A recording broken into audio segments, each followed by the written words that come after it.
Joy Reid is fired. You are the goofy of the day, girl. You know what? Let me start on a positive note. Let me be nice. Because I don't like necessarily always seeing the food be snatched off of somebody's table. And I try to go high and not always go low.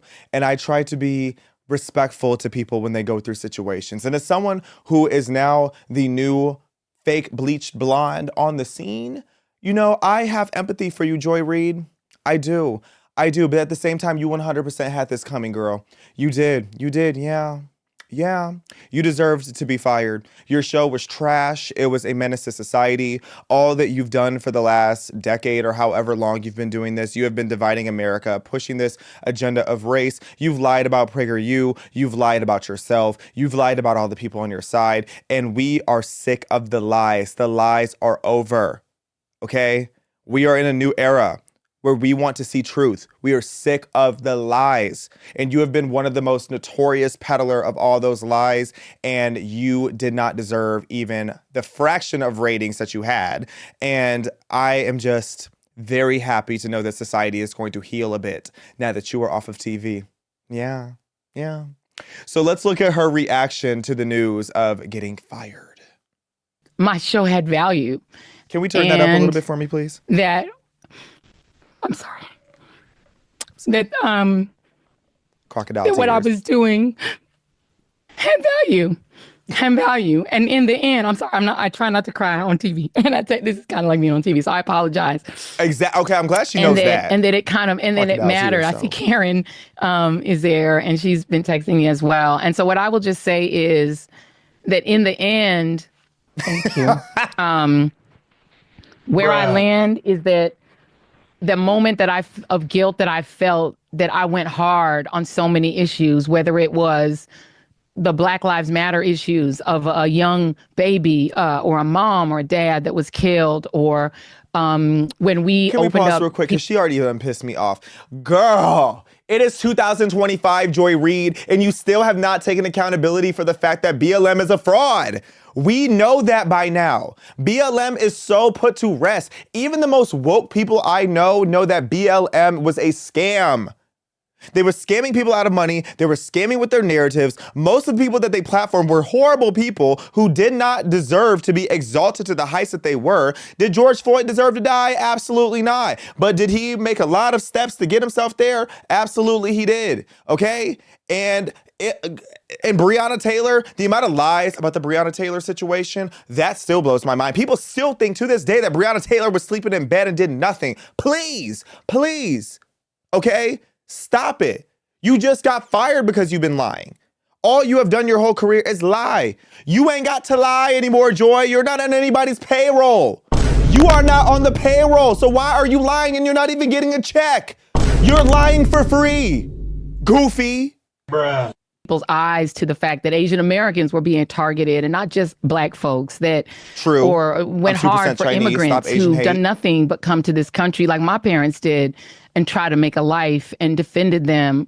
Or whether we've talked about what the president is doing that is subversive to the Constitution, that is injurious to our liberty, defending books that people find inconvenient, that Nicole Hannah-Jones put into our spirit, that we need to understand 1619 as the real founding of this country.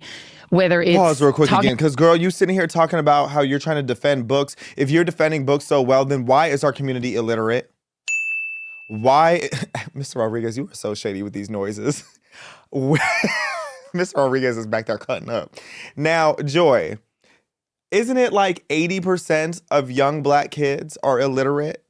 Why aren't you pushing for school choice? Why aren't you pushing for better standards in our education system? Why do you stand behind things like affirmative action and DEI that lower the standard for Black kids once they get older, rather than pushing to have better resources in school for kids so they can actually learn today? You're defending books like 1619. How about you defend literacy rates? Because this is the same bald-headed wench that when PragerU kids started being in schools, she was mad. She was mad and saying that we were pushing propaganda. Have you looked at PragerU Kids? PragerU Kids is literally about financial literacy, learning history, learning American values, learning Judeo-Christian values, and things that are going to make them positive and productive humans in society. And you were mad at PragerU kids for being in school. How are you mad at PragerU kids being in school when they are out here showing transgender genitals to 6-year-olds? Get your priorities straight. Now. About any of these issues, and yes, whether it's talking about Gaza and the fact that we as the American people have a right to object, to little babies being bombed. And where I come down on that is I'm not sorry.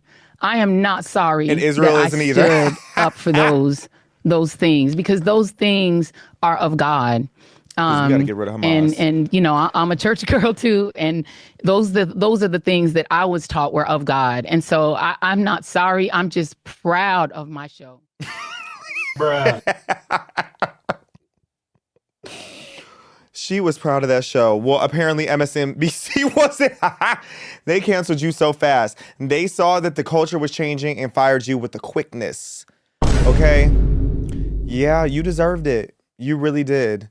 And I do wish her the best. And the best will start by her becoming honest and a transparent person instead of continuously pushing her woke propaganda that damages nothing but society or does nothing but damage society. And girl, you weren't getting ratings because your target audience was full of clowns. You were goofy, and your guests were goofy.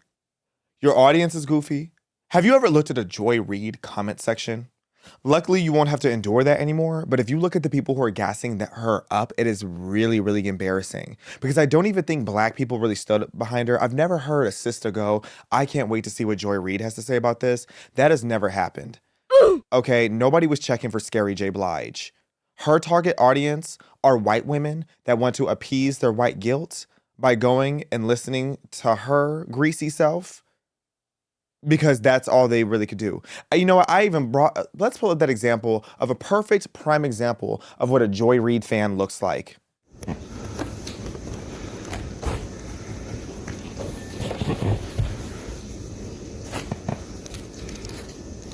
I know a library hates to see her coming.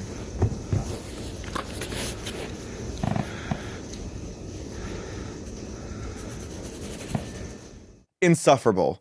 This is insufferable behavior. You are a grown woman. This grown woman is putting tape on her mouth, silencing herself to listen to Black women. If you really wanted to respect Black women, because first of all, shout out to Black women.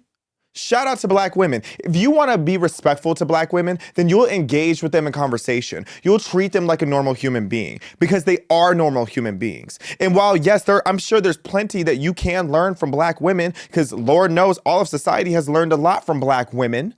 And you can learn, but to sit there and put tape on your mouth, what kind of clownery do you think this is?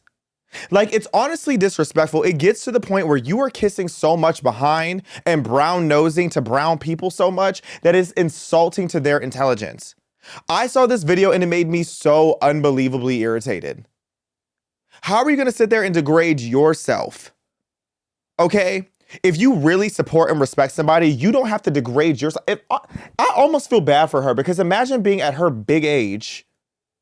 Being at her big age and you have not learned yet that you can uplift somebody without downgrading yourself. A lot of times we say it vice versa, where you don't have to put your foot on somebody's neck in order to exalt yourself. If you want to rise yourself up and show that you have respect, you don't have to put somebody down. And it should be the other way around too.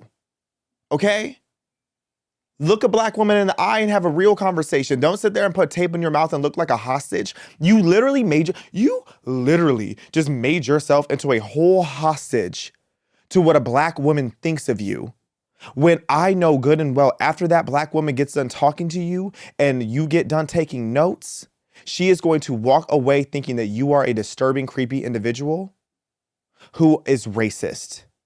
You are a racist. If you think you have to treat yourself like a hostage in order to appease people of color, you are the lowest level of society. Respectfully.